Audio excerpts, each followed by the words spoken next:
سب سے پہلے تو یہ میں کہنا چاہوں گا کہ تحریک انصاف کا جو موقف تھا پہلے دن سے کہ یہ پنجاب کے اندر جو حکومت بنی ہے وہ ایک غیر قانونی حکومت ہے اور اس کی کوئی قانونی حیثیت نہیں.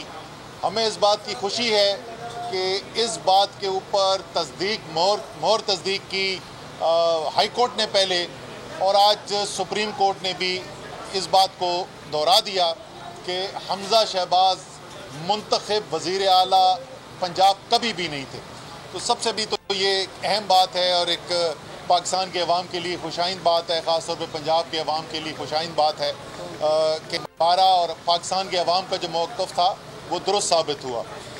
دوسرا، کیونکہ یہ نتیجہ جو آیا ہے یہ سپریم کورٹ کے یہ 63A کی تشریح کے نتیجے میں آیا ہے، تو اس کے اوپر بھی میں مبارکباد دینا چاہتا ہوں قوم کو، کیونکہ اس نے صرف اس الیکشن کو اثر انداز نہیں کیا بلکہ پاکستان میں جو لوٹوں کی سیاست ہوتی تھی، حرام کے پیسے سے ووٹ خرید کے، ممبر خرید کے جو سیاست کی جاتی تھی، اس کو بھی ہمیشہ کے لیے دفن کیا گیا ہے. تو یہ بھی ایک بہت بڑا پاکستان کی جمہوریت کے لیے ایک بہتری کی طرف گئے ہیں اور خوشی ہے ہمیں اس بات کی کہ یہ لڑائی بھی تحریک انصاف نے لڑی اور ہم ہی یہ مقدمہ لے کر یہاں تک آئے.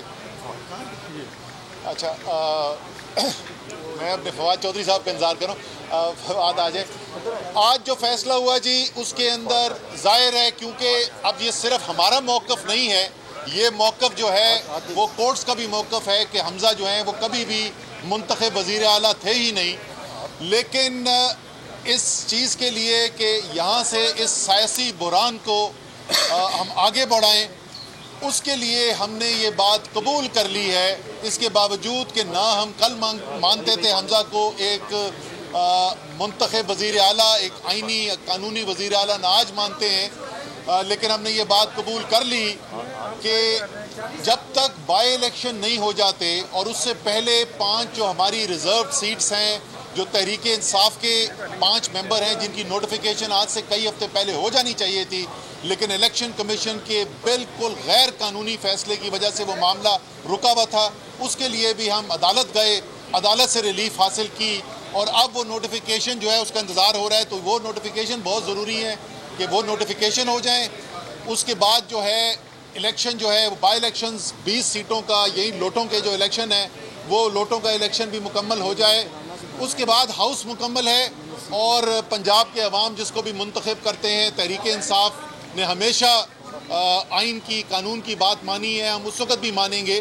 لیکن ساتھ ساتھ ہم نے اس بات کا بھی، اور بابر اعوان صاحب کو چیئرمین عمران خان کی ہدایات کی بنیاد کے اوپر یہ کہنے کو کہا گیا تھا اور انہوں نے جو پوزیشن لی ہے کہ خدشات ہمیں شدید ہیں، کیونکہ یہ صرف مستقبل کی بات نہیں ہے. ہمیں یہ پتہ ہے کہ آج تک پنجاب میں حکومتی مشینری کا استعمال کیا جا رہا ہے، بے دریغ کیا جا رہا ہے، لوگوں کے اوپر دباؤ بھی ڈالا جا رہا ہے، غیر قانونی طور پہ ترقیاتی کام بھی کرائے جا رہے ہیں، ایسے افسر بھی پوسٹ کیے جا رہے ہیں جن کی شہرت ٹھیک نہیں ہے. اور یہ تمام چیزیں کی جا رہی ہیں کیونکہ نظر آ رہا ہے کہ اس وقت عمران خان کی جو مقبولیت عوام کے اندر ہے اور جس طریقے سے تحریک انصاف کا گراف اس وقت بڑھا ہوا ہے، ان کو نظر آ رہا ہے، اپنی شکست نظر آ رہی ہے مسلم لیگ نون کو اس الیکشن کے اندر.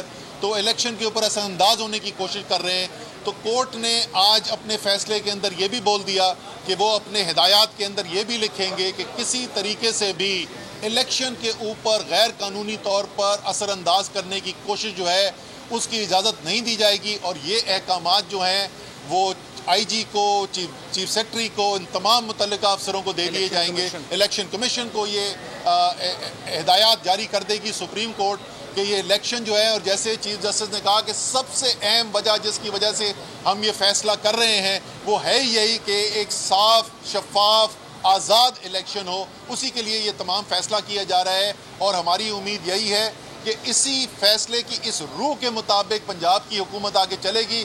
کرسی پہ تو حمزہ بیٹھیں گے لیکن کسی طریقے سے بھی اب ان کا غیر قانونی استعمال کرنا، حکومتی مشینری کو اثر انداز ہونے کے لیے اس کی اجازت بالکل نہیں دی جائے گی. آخری بات، اس سے پہلے کہ میں پھر فواد چودھری سے بولوں گا، آخری بات جو آج شاید سب سے اہم بات چیف جسٹس صاحب نے کی، وہ ان کا ریمارک تھا، وہ آرڈر کا حصہ نہیں ہے، لیکن انہوں نے ایک ایسی بات کی جو اس وقت پاکستان کی بہت بڑی اکثریت کی رائے ہے. اور ان کا کہنا یہ تھا کہ میرے خیال میں یعنی چیف جسٹس کے خیال میں جب سیاسی بحران اس نہج پر پہنچ جائیں تو اس کا واحد حل جو ہے وہ یہ ہوتا ہے کہ عوام کو رجوع کیا جائے اور عوام کو فیصلہ کر دینا چاہیے، کرنے کی اجازت دینی چاہیے۔ تو ہماری امید ہے کہ فیصلہ ساز بھی اس نتیجے پہ جلد پہنچیں گے، اور جو ملک کو نقصان ہو رہا ہے، بڑھتی ہوئی تیل کی قیمتیں، پیٹرول کی قیمت، ڈیزل کی قیمت، شدید لوڈ شیڈنگ، یہ جو غلامی کی قیمت ادا کرنی پڑی ہے قوم کو، اس سے جلد آزادی حاصل کی جائے گی۔ اور آخر میں صرف اسی دعوت کے ساتھ دوبارہ کل عمران خان پریڈ گراؤنڈ میں کل شام کو آپ سب کا، ان سب کا جن کو غلامی نامنظور ہے، اس کو انتظار کریں گے، جو مہنگائی کے خلاف آواز اٹھانا چاہتے ہیں ان کا انتظار کریں گے۔ تمام لوگوں کو دعوت دیتا ہوں کہ وہاں پہ پہنچے۔ اچھا فواد چودھری صاحب، سب سے پہلی بات یہ ہے اور زیادہ لوگ نکلیں گے، جس طریقے سے ادھر ہو جاؤں، آپ ادھر۔ سب سے پہلی بات تو یہ ہے کہ آج جس طرح سے اسد عمر صاحب نے کہا، سب سے اہم دو ریمارکس جو چیف جسٹس صاحب نے آج دیے ہیں اور جس قسم کا رول انہوں نے آج سپریم کورٹ نے لیا ہے، ایک تو انہوں نے کہا ہے کہ انتخابات جو ہیں وہ الٹیمیٹ حل ہوتے ہیں کرائسس کا پارلیمنٹری ڈیموکریسی میں۔ دوسرا انہوں نے کہا ہے اپوزیشن کی جو نیشنل اسمبلی میں اہمیت ہے اس کے اوپر، کیونکہ یہ جس طریقے سے معاملات چل رہے ہیں نیشنل اسمبلی کے وہ سارے دیکھ رہے ہیں۔ جو پنجاب کا بحران تھا اس کا سپریم کورٹ نے ایک حل کرنے کی کوشش کی ہے، اور میں سمجھتا ہوں چیف جسٹس صاحب نے اور جسٹس عادل احسن صاحب نے، جسٹس مندو خیل صاحب نے ایک بڑا اسٹیٹس مین کے طور کے اوپر جو ہے اس کیس کو لیا ہے، اور انہوں نے جو اس کا حل دیا ہے وہ یہ ہے کہ الیکشن جو ہونے ہیں وہ ہاؤس مکمل ہونے کے بعد یعنی 22 تاریخ کو ہوں گے۔ حمزہ شہباز کا جو نوٹیفیکیشن تھا وزیر اعلیٰ بننے کا وہ کالعدم قرار دے دیا گیا ہے، اور اب ایک نیا جو ایک محدود اختیارات کے ساتھ حمزہ شہباز جو ہے وہ 22 تک وزیر اعلیٰ کنٹینیو کریں گے، کیونکہ چودھری پرویز الہی صاحب نے اس کے اوپر کانسنٹ دے دی تھی، اگرچہ ہمارا یہ ارادہ نہیں تھا، لیکن چونکہ چودھری پرویز الہی صاحب نے کانسنٹ دے دی تو ہم نے پھر ان کے جو ہے کانسنٹ کے ساتھ ہم چلے گئے، اور محدود اختیارات کے ساتھ ایک کیئر ٹیکر چیف منسٹر کے قریب رہتے ہوئے انہوں نے اپنے اختیارات استعمال کرنے ہیں۔ سپریم کورٹ نے جو بائی الیکشنز ہیں اس کی جو انتظامی پاورز ہیں اس کو بڑا واضح طور کے اوپر جو ہے وہ ڈیٹیل میں ڈال دیا ہے کہ وہ کیا کر سکتے ہیں کیا نہیں کر سکتے ہیں۔ سلوشن انہوں نے دوبارہ یہ دیا ہے کہ آپس میں پولیٹیکل معاملات کو سیاست انداز سے حل کرنے کی ضرورت ہے۔ اوورآل میں سمجھتا ہوں کہ پی ٹی آئی کا جو موقف ہے اس کی جیت ہوئی ہے۔ جو پہلا راؤنڈ ہے الیکشنز کا وہ نل اینڈ وائڈ ڈکلیئر ہو گیا ہے، آپ کو پرانا نوٹیفیکیشن جو ہے وہ نل اینڈ وائڈ ڈکلیئر ہو گیا ہے۔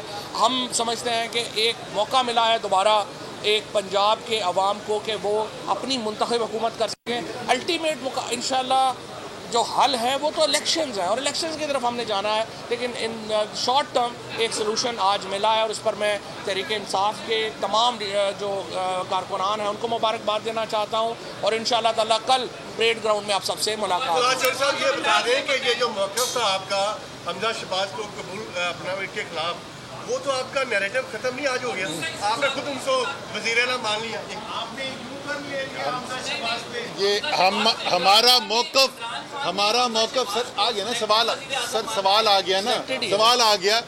ہمارا موقف تو اب صرف ہمارا موقف نہیں رہا، اب تو ہمارا موقف لاہور ہائی کورٹ کا موقف بھی بن گیا، سپریم کورٹ آف پاکستان کا موقف بھی بن گیا، اور یہ اب لیگل قانونی مہر لگ گئی کہ حمزہ شہباز غیر قانونی وزیر اعلیٰ تھا، وہ کبھی بھی وزیر اعلیٰ منتخب ہوا ہی نہیں تھا۔ اور اس کے بعد چیف جسٹس صاحب سے یہ کہا گیا کہ جی اب تو ظاہر ہے نوٹیفیکیشن کل عدم ہو جائے گا۔ انہوں نے کہا جو تو بالکل کل عدم ہو جائے گا جس سے وہ چیف جسٹس بنے تھے۔ فواد چودھری صاحب نے کہا جی پھر ان کو کیئر ٹیکر چیف جسٹس کہیں گے۔ انہوں نے کہا نہیں، ہم اس کے لیے کوئی نام ڈھونڈ لیں گے، یعنی وہ وزیر اعلیٰ نہیں ہے منتخب، وہ ایک عبوری ایک سسٹم ہے جو چلے گا 17-18 دن کے لیے۔ لیکن صرف ایک منٹ میں ہم جو بات کہہ رہے تھے، ایک سیکنڈ، ہم جو بات کہہ رہے تھے کہ حمزہ شہباز الیکٹڈ نہیں سلیکٹڈ سی ایم ہے، وہ ثابت ہو گئی، ثابت ہو گیا۔ بابر اعوان صاحب، یہ بابر اعوان صاحب، سپریم کورٹ نے حمزہ شہباز کو غیر آئینی چیف منسٹر قرار دے دیا ہے، آپ کیا کہتے ہیں؟ دیکھیے، میں صبح 9 بجے سے 10:30 بجے تک ہائی کورٹ میں بولا ہوں، اور 1:30 بجے سے ابھی تک یہاں بول رہا ہوں، اس لیے جو 2 دوستوں نے کہا ہے اسد عمر صاحب جنرل سیکرٹری اور فواد چودھری نے، وہ کافی ہے. نہیں وہ درست ہے یا غلط ہے؟ نہیں صحیح ہے. نہیں حمزہ شہباز غیر آئینی ہے، بابر امان صاحب کافی ہے. کافی کیا ہے لیگل سٹیٹس کیا ہے؟ کیا وہ غیر آئینی وزیر اعلیٰ ہیں؟ دیکھیے الیکٹڈ وہ نہیں ہے، نوٹیفیکیشن ان کا ایگزسٹ نہیں کرتا، اس کو عارضی طور نہ ہی ہے نہ شی ہے، عبوری طور پہ عارضی طور پہ عبوری طور پہ پتہ نہیں کیا نیا عنوان ان کو ملے گا، لیکن وہ ایک میں عنوان یہ سمجھتا ہوں دینا زیادہ ضروری ہے، غیر آئینی مشکوک وزیر اعلیٰ. یہ سپریم کورٹ نے قرار دیا. اور رسٹر ہے نا، میرا سوال نہیں لیتے، کوئی اور تو نہیں ہے. اچھا صاحب سوال لے لیں نا، سوال لے لیں آرام والا. اچھا یہ آرام والا. آپ نے جو ججوں کی پینشن اور مراحت کے بارے میں بات کی، آپ اس بیان پہ قائم ہیں؟ 100%. بہت شکریہ سر. سبسکرائب کریں اور بیل دبائیں تاکہ کوئی خبر رہ نہ جائے.